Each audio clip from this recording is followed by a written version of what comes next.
Bonjour tout le monde et bienvenue dans cette première édition du balado Dans les tranchées. C'est une idée qu'on a eue afin de vous proposer des sujets, de l'information, mais aussi des analyses par rapport au football ici au Québec, que ce soit le football universitaire ou le football collégial. Une idée qui a germé dans nos deux petites têtes à nous, mon collègue Jean Carrier du Journal Le Soleil. Salut Jean, comment ça va? Ça va super bien, Seb. Oui, écoute, on est excités. Ça commence à sentir le football. Fait que ça n'est que des bonnes nouvelles. Puis écoute, on va essayer de faire profiter nos auditeurs de nos connaissances, tout simplement. Jean, ça fait longtemps que tu es dans le milieu du football, tu es dans journaliste depuis quelques années. Moi, ça fait une vingtaine d'années que je suis journaliste sportif à la Tribune. Je couvre entre autres le Varéor, l'Université de Sherbrooke, les Gators, l'Université Bishop. Puis après ça, au collégial, ben, les volontaires du Cégep de Sherbrooke en Division 2, puis les Cougars du Collège Champlain en Division 1. Fait qu'on commence à avoir vu un peu de football là, dans les dernières années, je pense, hein? Oui, oui, c'est jamais un problème. Moi, de mon côté, ben, évidemment, je m'occupe un peu plus de la région de Québec, donc le Rouge et Or, les trois clubs de Division 1, donc CNDF, puis Garneau et Limoilou au niveau collégial. Puis au niveau collégial, bon, on en parlera un peu plus la semaine prochaine en Ouais. faisant le tour d'horizon. Euh, Puis évidemment, ben, il y a d'autres équipes là, au scolaire qui sont importantes ici dans la région. Mais écoute, on s'attardera pas nécessairement là-dessus. Je pense qu'aujourd'hui, on va aller dans le vif du sujet, Seb. On va Ouais. parler du football universitaire qui commence en fin de semaine. Ah oui, ça va vite. Écoute, on a eu une saison assez intéressante l'année passée. Le Rouge-et-Or a gagné, a fait vraiment tout un match là, contre Wilfrid Laurier, une belle nomination de Laval. Puis, bon, ça commence, tu l'as dit, en fin de semaine. Déjà un match vendredi. Moi, je vais aller faire un tour à McGill. Le Oh, Varéor va commencer sa excuse-moi, saison, là. je vais te couper, Seb, mais tu sais, Ouais. pour revenir sur l'an passé, tu sais, il y a des gens qui pensent que tu sais, Laval a été très, très bon en Coupe Vanier, puis Laurier était pas si fort que ça. Ah, Mais j'ai juste une question pour ces personnes-là qui pensent ça. Comment Taylor Elgersma est rendu dans la NFL s'il était pas si fort que ça? Je c'est veux un dire, c'est la excellent point. NFL. Ah Tu sais, oui. ils donnent pas des contrats comme ça pour le fun, là. Non. Non, non. Fait que C'est vraiment c'est un juste mon excellent point. carrière. C'est une des performances défensives, une des meilleures performances défensives de l'histoire du Rouge et Or et de Marc Fortier comme coordinateur défensif. Oui, parce que je peux te dire que la semaine précédente, Elgersma, on l'a vu à l'œuvre ici à Bishop, puis c'est un carrière extrêmement précis, vraiment doué physiquement, il a un bras canon, mais Ouais. la performance de Laval, tu l'as dit en défensive, on l'a mis dans une boîte assez rapidement, il a mis beaucoup de pression, puis surtout on l'a frappé. Donc ça On a a quand frappé même dès le début. changé, exactement, ça a changé la donne. C'est quand même le fun de voir, tu sais, on est en plein camp d'entraînement aussi dans la NFL, de voir à quel point tu sais, Elgersma est rendu avec les Packers. Il a quand même bien fait là, à son match préparatoire là, un peu plus tôt cette semaine. A été dans la mêlée pas mal plus longtemps qu'on pensait. Fait que, tu sais, de dire que ce petit gars-là évoluait contre des équipes du Québec pas plus tard que l'année passée, c'est quand même assez intéressant. Ouais, c'est spécial, c'est pas arrivé souvent. Écoute, je pense que fallait retourner en 1900.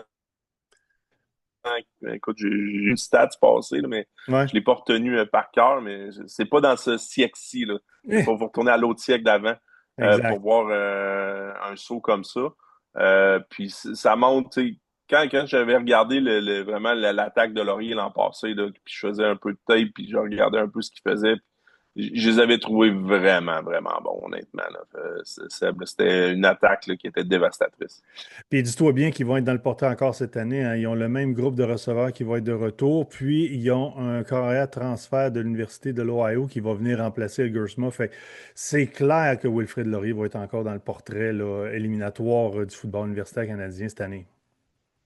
Tu fais bien. Écoute, dans l'Ontario, t'as aussi Western qui est toujours un Comme classique. d'habitude. Queens est jamais trop loin non plus.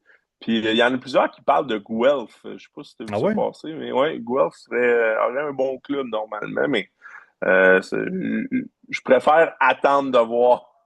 Mon Dieu, que oui. ça se concrétise pour voir la suite des choses. Fait que ça va commencer en fin de semaine au Québec. Et avant d'en arriver à ces premiers match-ups pour la première fin de semaine, qu'est-ce que tu dirais d'un petit tour d'horizon là, des 5 clubs ici qu'on a dans la conférence RSEQ? Puis à tout seigneur, tout honneur, on pourra commencer par le Rouge et Or parce qu'une analyse assez rapide là, des forces en présence à Laval nous permet, je pense, de croire qu'encore une fois, ben, Laval va être le club à battre, là. Tu sais, Laval a quand même gagné la Coupe Fanny 2 des 3 dernières années. Fait que, puis ils ont un bon club cette année, je pense, hein? Ah, sont vraiment, vraiment bons. Je vois pas beaucoup, honnêtement, il n'y a pas de point d'interrogation avec ce club-là. L'an passé, ils ont gagné. C'était un petit peu une surprise. Ils étaient jeunes. C'est un des clubs les plus jeunes à avoir gagné une Coupe Vanier à Laval. Puis là, évidemment, tu ramènes tout ton monde et surtout ta pierre angulaire, Arnaud Desjardins, Ouais. tu sais, qui revient, qui n'a pas été repêché, puis au niveau de la Ligue canadienne, qui revient pour une dernière année. C'est sûr que ça stabilise le tout. Puis, comme j'ai vu dans le match hors concours contre Bishop, mais on y reviendra, même si Ouais. Arnaud se blesserait, Victor voyons, Parlant. Charland, ouais, Victor Charland a démontré vraiment des belles choses. Il est prêt lui aussi, là. Fait Ben, que justement, la fin de semaine passée, tu étais à Québec, toi, pour assister à ce match préparatoire. Là. C'était la deuxième fois, la deuxième année consécutive que Laval et Bishop s'affrontaient. L'année passée, ça avait été un petit peu plus serré. Mais cette année, pas pareil, hein? ça n'a pas été compétitif, ça l'a vraiment pas du tout. Euh, Puis je veux pas nécessairement rien enlever à Bishop, parce que je pense pas que Bishop a un mauvais club. Je pense qu'ils vont quand même une bonne saison là, dans l'Est. Puis étrangement, ces deux clubs-là pourraient peut-être se Oui, revoir exact. en demi-finale Oui, parce que canadienne. Parce que la Coupe UTEC est disputée cette année, est accueillie par les Maritimes. Fait que si oui, Bishop exact. gagne, Contre le ben, Québec. Donc, on va voir la suite des choses de ce côté-là. Mais honnêtement, ça a été un rouleau compresseur. Le Rougeur a été dominant du début jusqu'à la fin. Ça a commencé sur le premier jeu du match. Retour de beauté d'envoi de 104 verges, je pense, de Billy Jonas Pernier. Puis oui. après ça, ils ont juste pas regardé derrière, là. Bishop était une coche en arrière de Laval surtout. Puis, tu sais, c'est ça qui est un peu décevant, parce que l'an passé, quand, exemple, il y avait des réservistes du côté de Laval qui jouaient contre Bishop, mais mettons contre la première unité, ben Bishop gagnait les match-ups. Ça n'a pas été le cas cette année, là. Non. Les réservistes ont dominé complètement. Ça a été une domination de A à Z. Donc, ça, est-ce que c'est Bishop qui est peut-être moins fort que l'an passé? Moi, j'en doute. Est-ce que c'est Laval, pour moi, qui a pris une année de maturité et qui est vraiment, vraiment fort? Je pense plus un petit peu de ce côté-là.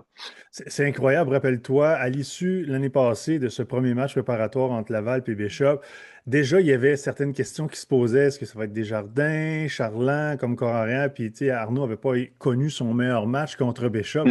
Puis après ça, il y a eu une saison tout à fait exceptionnelle. Puis il a gagné la Coupe Vanier. Tu sais, comme quoi, en un an, les choses peuvent changer, en maudit, là. Exactement. La perception, hein, des fois, Oui, c'est vraiment la perception qui a tout changé. Puis là, ben écoute, c'est sa dernière année, donc ça prendrait vraiment une catastrophe pour qu'il sorte de là. C'est le QB1, mais au-delà de ça, c'est Laval un gros club. La ligne en attaque, il y a à peu près personne qui est tombé. OK. Ils ramènent à peu près les 5 gars, puis ils ont du 16, tu sais, s'il était un petit peu jeune encore l'an passé, mais là, au niveau de la cohésion, de la maturité physique, tu vois là, qu'ils commencent là, à brasser du monde. Puis ça, ils sont juste des trouvés physiques là, jusqu'à maintenant dans le camp d'entraînement. Ils ont des bons receveurs, ils ont des outils à peu Vraiment. près partout. Tu sais, Isaac Gaillardès qui revient aussi du camp Oui. professionnel chez les Alouettes. Lui, c'est un peu l'homme à tout faire, couteau suisse un petit peu.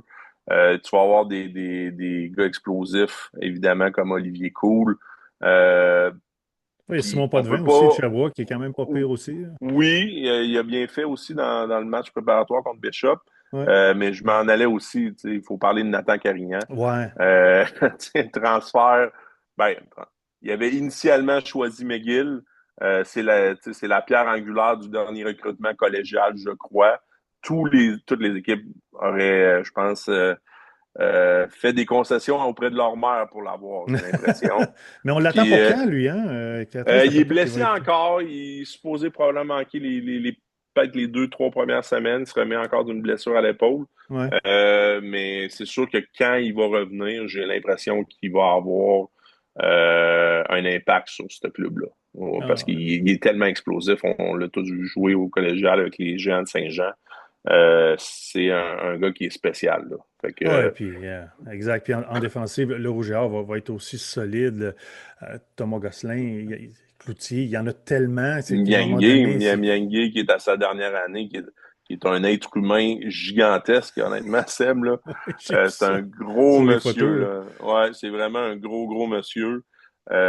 Puis là, tu as Justin Cloutier, qui est évidemment comme secondaire, mais écoute, ils ont perdu 2 joueurs. Ils ont perdu leur maraudeur, Vincent Delisle, Francis Bouchard, mais c'est des gars qui vont remplacer. Vincent Delisle est peut-être un petit peu plus difficile à remplacer comme maraudeur, mais il y a du talent à Laval, là. C'est pas ça qui manque, les demi-défensifs. Puis ils ont surtout un shutdown corner aussi. Fait que, tu sais, OK. quand tu as Ouais, un Jordan. receveur dominant, Jordan Lessard, Ouais. il est vraiment spécial. C'est un des très, très bons demi de coin que j'ai vu à Laval. Ouais. Il a un size à peu près parfait. Quel Tu sais, athlète. c'est un gros demi-défensif, là. Tu sais, il est pas, c'est pas 5 et 9, 170 livres, là. C'est Ah, un bon 6 pieds, 6 pieds 1, 195 livres. C'est le size que tu vois souvent dans la NFL des demi de coin, là. Fait que je dis pas qu'il s'en va là, mais c'est pour l'instant, universitaire canadien, je le trouve très, très, très, très, très, très dominant.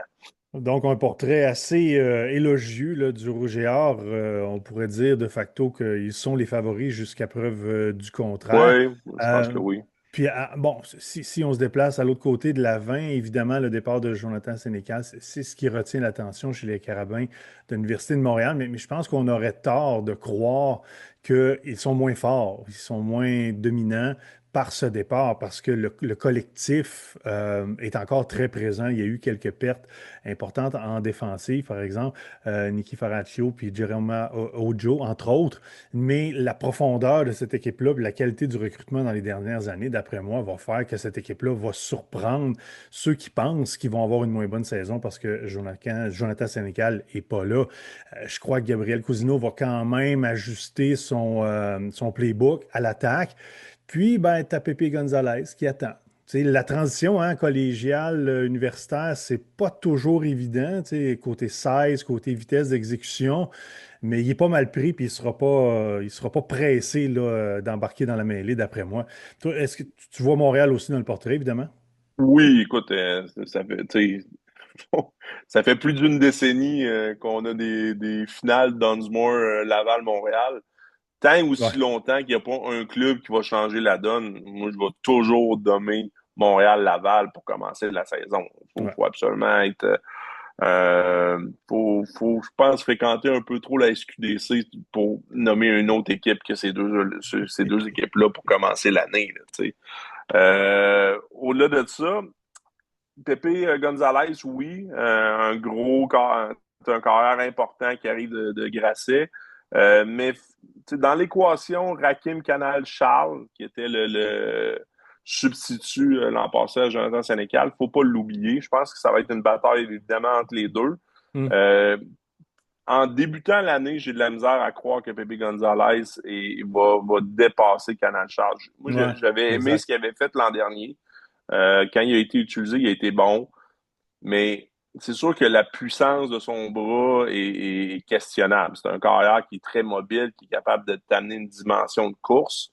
Euh, Est-ce que ça va être suffisant pour gagner le poste? Mais c'est surtout, je pense, à long terme qu'il faut penser. Exact. Est-ce que en novembre, si tu as de la misère à lancer le ballon avec Canal Charles, mais puis je vais donner une chance, ok, je ne l'ai pas vu jouer là.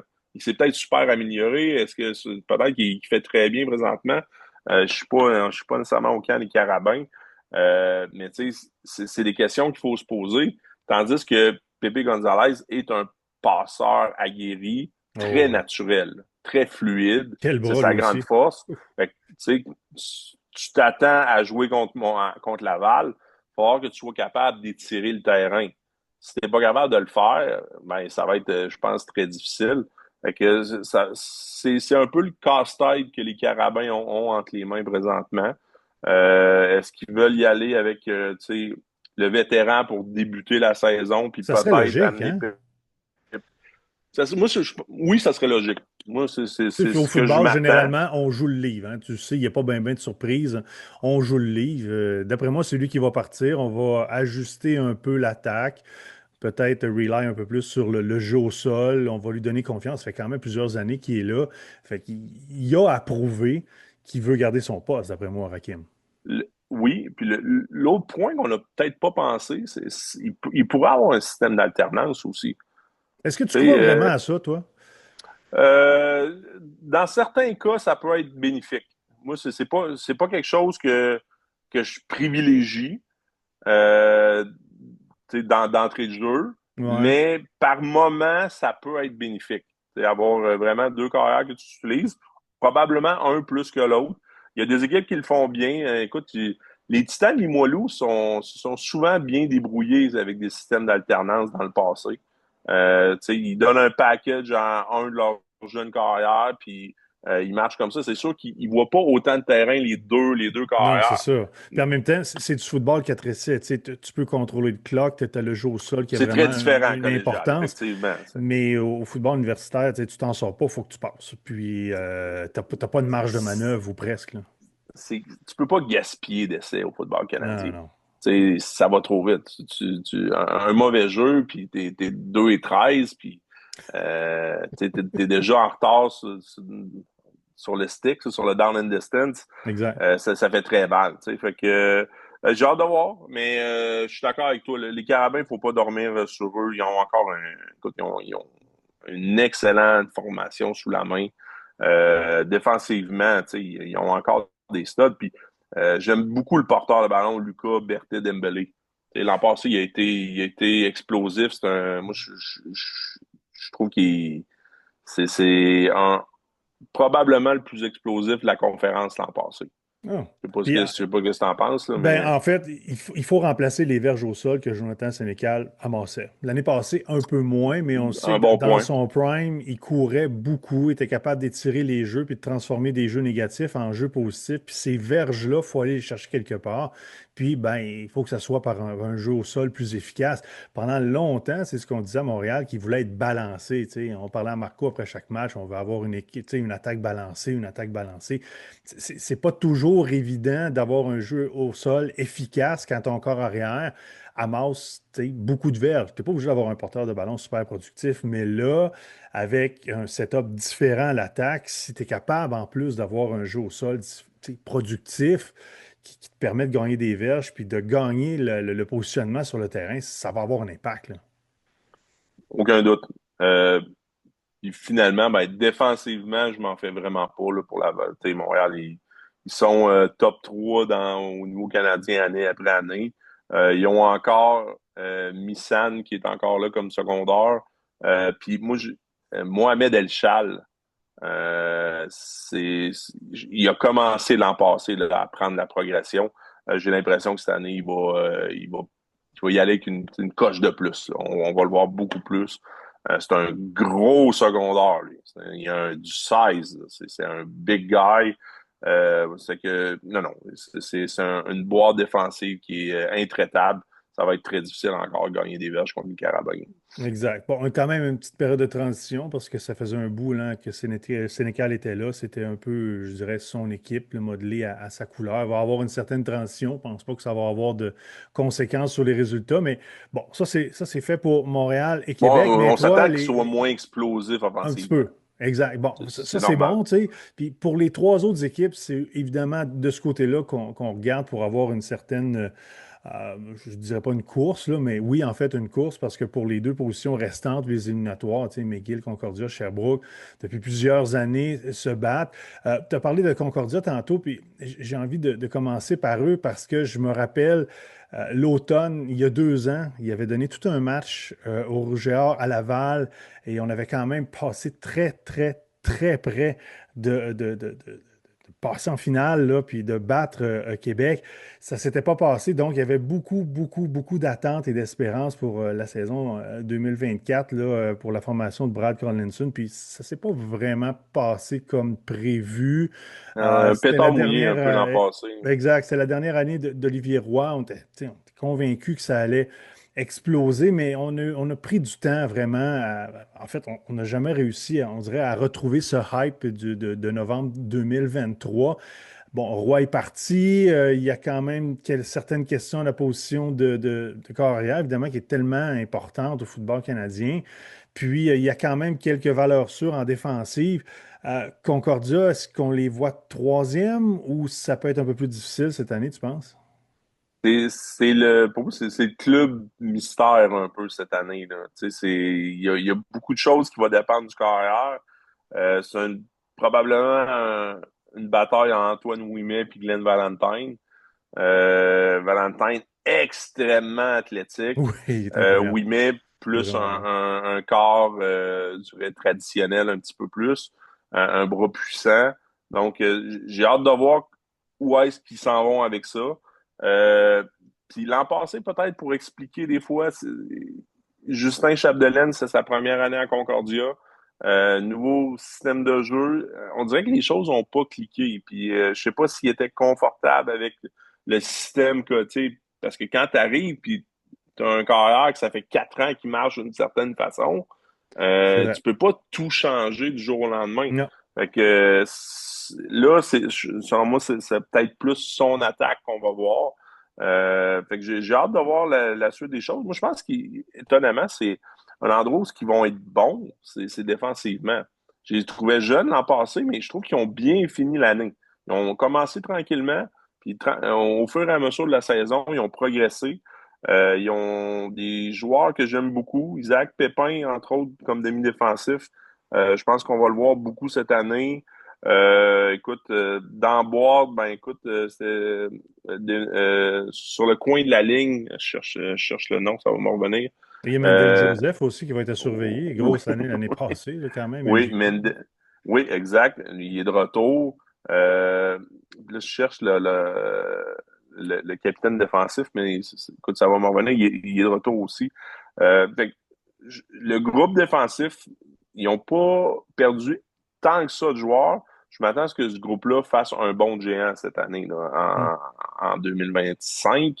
Euh, les points d'interrogation pour moi avec les Stingers sont au niveau offensif. Qu'est-ce que ce Ben, club-là va ressembler? Ils exact. ont encore Frank Chimbe dans le champ arrière, Ça, c'est bon. Mais mais je reviens à ce que tu parlais tantôt des deux carrières qui pourraient être partants. C'est quand même des gars qui arrivent du collégial. Tu sais. Oui, Xavier exact. Tremblay est là. Tu sais, c'est un gars de troisième année. L'année passée, bon, c'était pas la position qu'il occupait. Je pense qu'il était receveur de passe. Mais est-ce que tu préférais confier les rênes de ton attaque à un kid qui arrive du collégial qui doit faire le step là? Ou un gars un peu plus d'expérience, qui connaît un peu plus le système, peut-être un peu moins flamboyant que Valentine, entre autres, là, puis stable comme Antoine, mais est-ce que tu n'as pas envie de partir ça un peu plus safe, puis de bâtir certaines choses plutôt que de mettre toute la pression puis le spot sur deux jeunes? Euh, Écoute, c'est une bonne question. La seule qui a les réponses, c'est Justin Chapdelaine. Tu sais, Ouais. qu'est-ce que lui veut? Est-ce qu'il veut partir un kid, tu sais, vraiment d'en bas, puis tu sais, on va bâtir avec ce gars-là, juste, puis, tu sais, peut-être espérer être dominant en sa troisième, quatrième, cinquième année. Ou, écoute, y aller un peu plus safe avec un ben, pas un réserviste, mais un vétéran pour débuter la saison. Moi, j'ai l'impression que ça va être la jeunesse qui va l'emporter. Mais c'est mon impression. J'ai pas parlé à Brad, j'ai pas parlé à personne. Moi, j'ai l'impression que ça va être un jeune qui va commencer la saison avec les De toute Stingers. façon, tous ceux qui ne confirmeront rien, hein, ils vont dire on va attendre le début de la saison, là, Ben puis écoute, on va le prendre des voir décisions là. dans vraiment pas longtemps de toute façon. Fait que ça, c'est la bonne nouvelle. Ouais. Euh, c'est ça, comme j'ai dit, ben, ils peuvent, je pense quand même avoir un jeu au sol intéressant. La ligne à l'attaque, il y a un seul joueur qui perd sur la ligne à l'attaque. Donc, normalement, un groupe qui va être un petit peu plus mature. Avec Chembe, ben, que j'aime beaucoup comme porteur de ballon, il devrait être là, en bonne posture. Bon. J'ai envie de te parler maintenant de McGill parce que les Redbirds, depuis que Alex Surprenant est là, ont été vraiment extrêmement actifs côté recrutement. Puis ça a été vraiment un virage à 180 degrés là-bas, un changement total au niveau du personnel. On a acquis des joueurs qui ont gagné. Tu sais, ici à Sherbrooke, la majorité des studs, des Cougars de Champlain sont rendus à McGill. On a connu quand même une pas pire année l'année passée, puis on compte sur l'un des meilleurs corps arrière là, des dernières années au football québécois, canadien, Éloi Régimbal Latendresse. C'est vraiment un athlète hors norme. Euh, j'ai hâte de voir si la sauce va pogner. Tu sais, Jerry Momo est quand même, tu sais, le MVP du dernier Bol d'Or, a été extraordinaire. Ça fait quelques années qu'il domine le football collégial. C'est un athlète incroyable qui pourrait t'amener une dimension que tu n'avais pas nécessairement dans les dernières années. Fait qu'il faut lui faire de la place, il faut lui donner la balle. En même temps, Éloi court beaucoup. C'est lui le meilleur porteur de ballon, plus productif, en tout cas l'année passée au Québec. Tu as acquis plusieurs joueurs. Moi, ce que j'ai hâte de voir, là, c'est vendredi, on va avoir fait de la place à qui, puis comment on va les utiliser. Parce qu'avoir un gros recrutement, puis avoir un gros volume, une grosse équipe, c'est le fun, mais c'est plus de gestion. Plus de gestion d'attente, puis les gars que tu recrutes, ben, ils veulent jouer. Comment Alex Surprenant va naviguer à travers ça pour, j'allais dire, faire plaisir à tout le monde, mais c'est pas tout à fait ça, là. Mais c'est de mettre sur pied la meilleure équipe possible pour avoir des résultats là. Est-ce que tu veux que ça se poursuive, là, le recrutement? Tu as un hype vraiment incroyable depuis quoi, 6 mois, un an. Fait que tu veux poursuivre. Est-ce que ça va se traduire en victoire? C'est ça la grande question. Est-ce qu'on est capable de bâtir quelque chose qui va durer plus qu'une saison ou deux? C'est la question. Puis, écoute, c'est un recrutement où il y a des très bons joueurs, mais qui a aussi beaucoup de volume. Oui. Il manquait de joueurs à McGill. Alex Surprenant, il a dit on va s'en occuper. Je suis pas sûr que c'est tous de joueurs de très, très grande qualité. Mais il est allé chercher ce qu'il avait de besoin. Je pense pour être compétitif. Puis dans le cas de Jerry Momo, écoute, il y a aucun, il y a aucun duo présentement au niveau universitaire qui peut mettre plus de pression sur une boîte défensive que Éloi La Tendresse Régimbal puis Jerry Momo ensemble. Parce que, tu sais, surtout dans le système Alex Surprenant, où il y a beaucoup de RPO, d'options course-passe, ben, ça va diviser un peu les effectifs de la boîte défensive, puis ça peut mettre euh, des bons joueurs, des joueurs explosifs dans l'espace. C'est ça que tu veux. Euh, Honnêtement, tu sais, Jerry Momo fait très bien dans le système d'Alex Surprenant, à mon avis. Ça va dépendre beaucoup de la ligne à l'attaque. C'est ça la question avec McGill. Est-ce Oui, qu'ils toujours. ont, Puis la ouais, profondeur. tu sais, l'an passé, il y avait 2 bons lines sur 5, c'est pas assez pour Ouais. moi. Il y en a, les deux reviennent cette année. Est-ce qu'ils sont capables d'ajouter puis avoir une ligne à l'attaque, pas nécessairement dominante, mais qui est capable de tenir son bout? Si c'est le Exact. cas, avec ces deux joueurs explosifs-là, tu vas faire un méchant bout de chemin, là. Tu sais, les deux sont c'est des joueurs spéciaux. Jerry Momo, tu lui donnes la balle, à un moment donné, il va t'en break une, là. Tu l'as C'est vu ça. assez, tu l'as couvert assez longtemps à Ouais. Champlain pour, tu sais, c'est un joueur qui est explosif, qui est très, très difficile à garder dans un étau, un match au complet. Dans le cas de la tendresse Régimbal, c'est la même chose. Quand il part à courir, il est vraiment tannant. Il peut aller chercher les poteaux pas mal quand il veut. Ah, Là, vraiment. tu rajoutes Darius Simmons qui revient pour une 5e année. Un receveur sous-estimé, ça, pour moi, dans la RSEQ. C'est un gars qui est explosif. Ils ont des outils pour être très dangereux en attaque. C'est une défensive qui était extrêmement jeune l'an dernier. Un peu plus de maturité cette année. J'ai hâte de voir la suite des choses. Et Ouais. j'aime pas le fait que, tu sais, il y a beaucoup de monde qui disent, ah, McGill sur 3, c'est Ouais. pas sûr. Non, non, C'est c'est ça. pas Il faut les sûr. faire, les jeux, là. C'est ça. Il y a beaucoup de choses. Tu sais. La marge entre McGill et Concordia est pas très grande, là, pour Non. moi. J'ai Sherbrooke qui est, vous l'aurez deviné, Sherbrooke pour moi est un petit peu en bas de la pile, spécialement au niveau talent, mais ils font quand même aussi des bonnes choses. Fait que pour moi, McGill et Concordia, ça va être très serré pour la troisième position de ces deux équipes-là. Ben justement, tu l'as dit, on s'en vient. Dernier club là, de la Conférence Québec qui a terminé dernier justement l'année passée, était exclu des éliminatoires. Le Vert ça fait déjà, tu sais, ça fait quelques saisons là, que ça vivote. Puis on a encore changé d'entraîneur, hein. En 2023, on est rendu à 5 là, depuis la relance du programme en 2003. On se cherche une stabilité qui amène un meilleur recrutement qui amène de la profondeur, qui amène de la compétition à l'interne. C'est depuis quelques années la difficulté du club, puis tu sais, pour le couvrir de manière régulière. On est à quelques jours du début de saison, puis on n'a toujours pas fait un choix, là, à savoir qui de Jérémy Fife ou de Samuel Goulet-Ménard va être le carrière partant.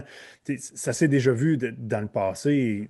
Euh, on hésite. C'est correct d'hésiter, mais il me semble, de mon œil extérieur, le plus rapidement tu es fixé, le mieux c'est pour la préparation générale de l'équipe. Puis, tu sais, qu'on vienne pas me dire qu'on veut garder l'identité secrète du carrière jusqu'à vendredi pour pas que l'autre équipe se prépare. Je veux dire, je pense qu'Alex Surprenant et sa gang sont assez intelligents pour se préparer pour les deux, hein. Deux gars qui ont vu aussi l'année passée parce que McGill a gagné le premier match à C'est ça, Sherbrooke. t'as du tape sur les deux de toute façon. Exact. Puis Fife, lors du deuxième match, a été blessé, a été remplacé par Goulet-Ménard qui a amené le Varéor à la victoire en prolongation. Fait qu'ils ont, comme tu dis, ils ont du tape sur les deux. Fait que je pense pas que ça change grand-chose. Mais c'est quand même, tu sais, ça part de là. Tu sais, si tu n'es pas capable de déterminer lequel des deux carrières peut te donner le plus de chances de gagner. Ça fait quand même un an là, que c'est comme ça, là. T'as vu jouer les deux, Seb? Ouais. Est-ce que tu pencherais plus du côté de Fife ou de Goulet-Ménard? Ben, tu sais, quand je te l'ai dit tantôt, le football, c'est le livre, hein. Bien souvent, on s'y écarte pas bien, bien. Fait que moi, j'irais avec Fife parce qu'il a un excellent bras. C'est quand même un coureur aguerri aussi, c'est un excellent athlète. Processus de décision à peaufiner parce que bien souvent les jeux se déroulaient bien, mais la cible qui était libre n'était pas celle qui était choisie. Fait que ça menait à des erreurs. Mais ça s'apprend. Goulet-Ménard, il arrive de Division 2. C'est un gamer. Lui, il est capable d'étirer des jeux, il a un bras précis. Peut-être pas le plus puissant, mais il est précis. Il va mettre la balle où il veut. Puis, on va se le dire, il évolue dans le système du coordonnateur offensif, Maxime Gauthier, depuis le collégial. Fait que les deux se connaissent très bien. Mais tu sais comme moi que le step entre le collégial et l'universitaire, c'est pas évident. Encore plus Division 2. Tu as des gros athlètes là, quand même au football universitaire. Fait il faut qu'ils prennent le temps de maîtriser tout ça, puis aussi de se bâtir une petite charpente parce que lorsque tu scrambles contre Québec, ben ça va faire mal. Puis c'est clair que tu vas te faire plaquer derrière ta. Fait que tu sais, l'endurance, la gestion de match, c'est à apprendre aussi. Il y a tellement un petit échantillon. Il y a un match et demi seulement, Samuel Goulet-Ménard derrière la cravate, mais c'est aussi une excellente option parce que c'est un gamer. Ce gars-là, au collégial, était capable de sortir son équipe du trouble juste par ses jambes, par des jeux audacieux, par des choses que tu n'avais même pas scriptées à l'avance.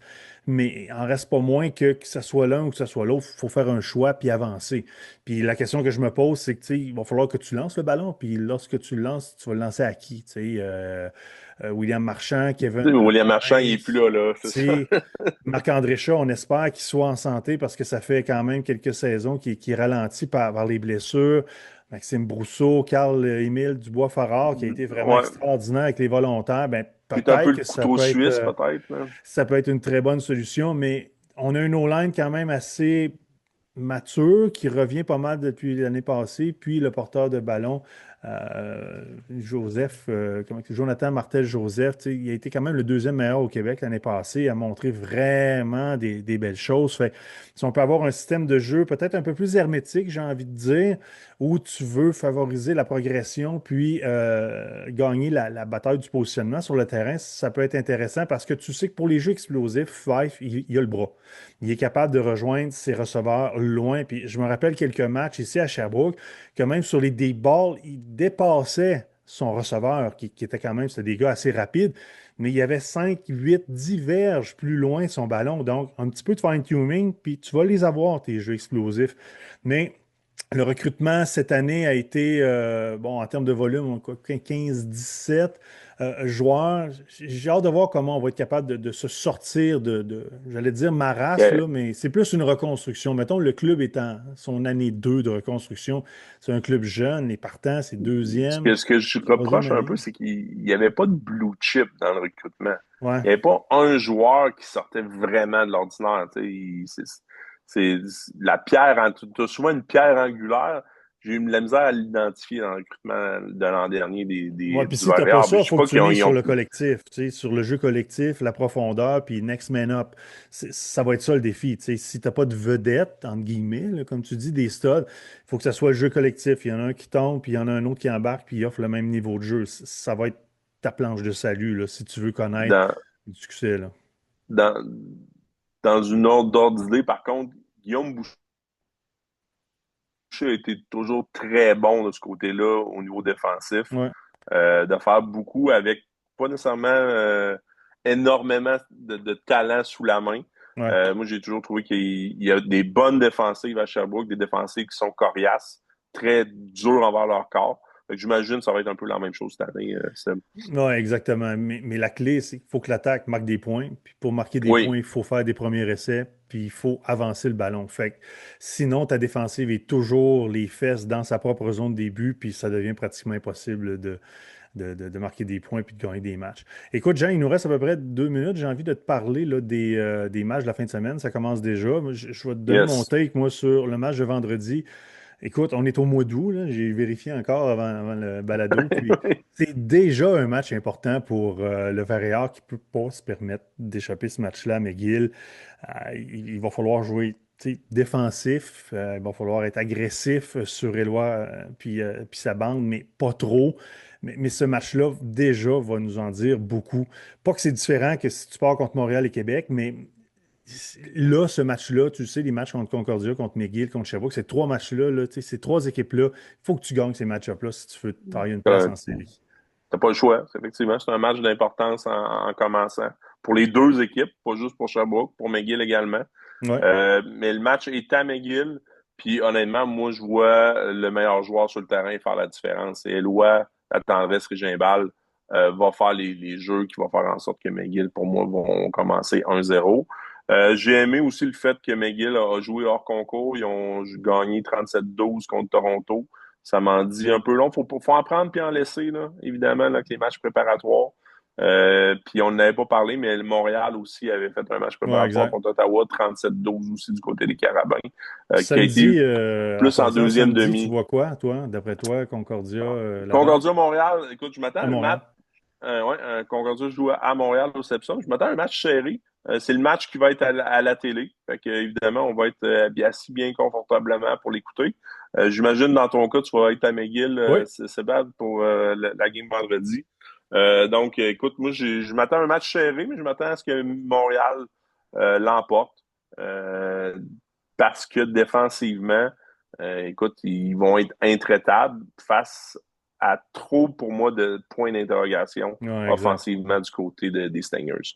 Alors, c'est ça qui met fin à la première édition du Balado dans les tranchées, une première édition qui était consacrée là, pas mal au football universitaire parce que ça commence en fin de semaine. Mais à partir de la semaine prochaine, on va avoir un rendez-vous récurrent chaque semaine où on va vous parler là, des résultats passés puis des matchs à venir, que ce soit au football universitaire et au football collégial, évidemment, là, deux catégories qu'on aime bien couvrir, là, Jean et moi, là, depuis quelques années.